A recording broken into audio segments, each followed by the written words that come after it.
Modelo del sistema de procesamiento lingüístico. Este modelo es propuesto por Fernando Cuetos, licenciado en Psicología por la Universidad de La Laguna y doctorado por la de Oviedo. Posteriormente se convirtió en profesor de la Universidad de Oviedo. En la institución enseña Psicología del lenguaje y Neurolingüística cognitiva. El modelo de Cuetos está compuesto por una descripción de diferentes componentes, procesos y procesamientos que intervienen en el lenguaje. Componentes de la palabra hablada. Primero, percepción del habla. La percepción de los sonidos es posible mediante la anatomía y fisiología existente en el interior de los oídos, las cuales por diferentes procesos transforman las ondas sonoras en impulsos nerviosos, que posteriormente son enviados al cerebro por medio de la vía nerviosa. Al llegar al cerebro, éste los procesa. Las ondas sonoras poseen características físicas como la frecuencia, la intensidad y el timbre, las cuales llegan a nuestros oídos y nos permiten distinguir un sonido de otro. Percepción auditiva. Es un proceso complejo donde se necesita comprender y hacer uso del contexto para poder interpretar las emisiones acústicas y fonéticas que escuchamos en un entorno social. La percepción auditiva se puede dividir en tres maneras. 1. Nivel acústico. Se hace un análisis del estímulo en términos de sus variables físicas, tales como la frecuencia, la intensidad, la duración, etc., como ocurre con el resto de los sonidos. 2. Nivel fonético. El análisis de los rasgos fonéticos con que ha sido articulado este estímulo, es decir, si se trata de un sonido bilabial, nasal, sonoro, entre otros. Y por último tenemos el nivel fonológico, que se clasifica el segmento fonético identificando en el nivel anterior como un fonema determinado de los existentes en nuestra lengua. Proceso léxico, también conocido como reconocimiento de palabras.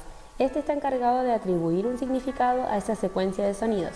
Para que esto se lleve a cabo correctamente, la persona tiene un almacén de memoria en el que se encuentran representadas todas las palabras que conocemos oralmente para posterior poder identificar cuál es la que corresponde a una secuencia de sonidos determinadas. A este almacén se le denomina léxico auditivo. Y por último, hablaremos sobre el procesamiento semántico. Esta es la recuperación del significado, pero en ocasiones se produce la activación de la forma fonológica y no del significado. Las representaciones del sistema semántico o conceptos se organizan por categorías a diferencia del léxico auditivo, el cual solo sirve para reconocer las palabras que nos llegan a través del lenguaje oral. Ahora hablaremos sobre los componentes del habla. Tenemos la producción oral. Esta comienza con un significado para terminar en la articulación de los sonidos que componen las palabras. En el caso del habla espontánea, se comienza por activar el significado en el sistema semántico para poder dar una idea que se quiera transmitir. Encontramos tres procesos que intervienen en la producción oral: el sistema semántico, léxico fonológico y almacén de fonemas para finalizar en el habla. Conceptualización. Comienza con la activación del concepto en el sistema semántico. Esta activación se expande en dos direcciones.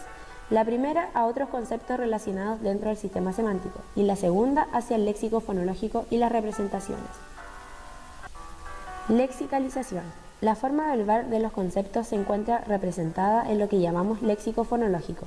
La organización y funcionamiento del léxico fonológico es muy similar a la del léxico auditivo, ya que ambos son almacenes de representaciones verbales, pero son físicamente diferentes. Proceso articulatorio. Los fonemas son retenidos en un almacén a corto plazo, llamado retén de respuesta.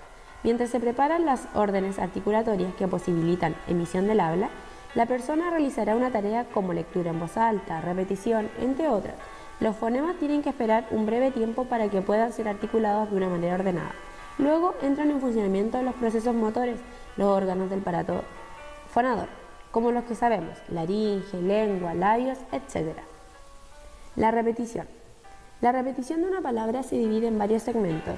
Primero, análisis auditivos con el fin de identificar los fonemas. 2.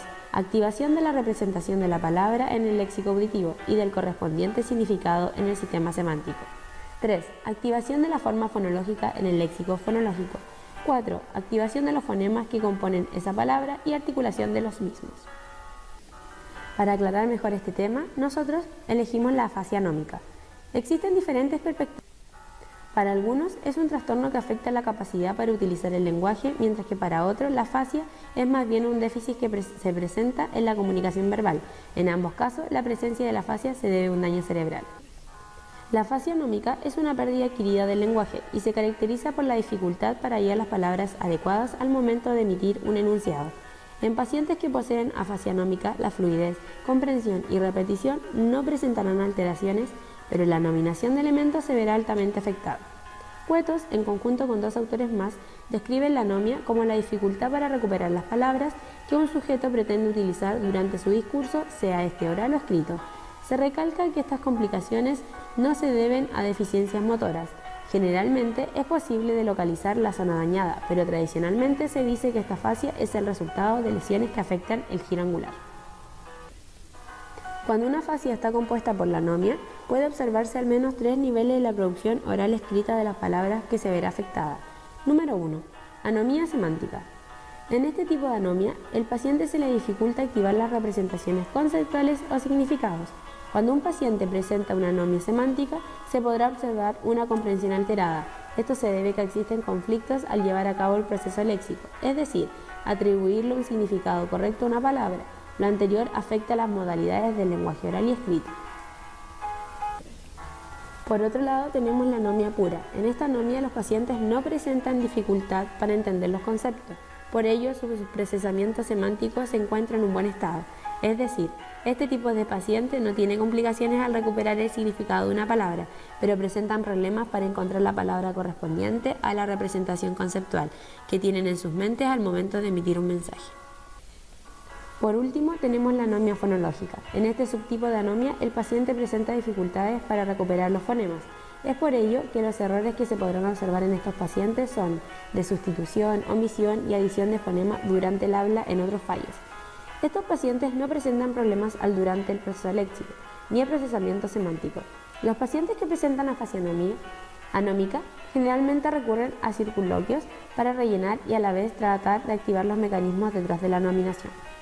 Algunos de los pacientes que presentan afasia anómica durante el habla espontánea son fluentes. Se pueden observar pequeñas pausas en busca de las palabras adecuadas o el significado correspondiente en una palabra confrontada. La repetición del paciente se encontrará adecuada al igual la lectura, mientras que en la escritura se presentarán complicaciones al buscar las palabras. Finalmente, se puede mencionar que no será posible encontrar un cuadro característico relacionado a la conducta. Espero le haya gustado nuestra presentación. Para finalizar, los integrantes fueron Daniela Aracena, Constanza Molina, Leslie Ponce y Tamara Salva, carrera de Fonoaudiología de la Universidad de Playa Ancha. Hasta pronto.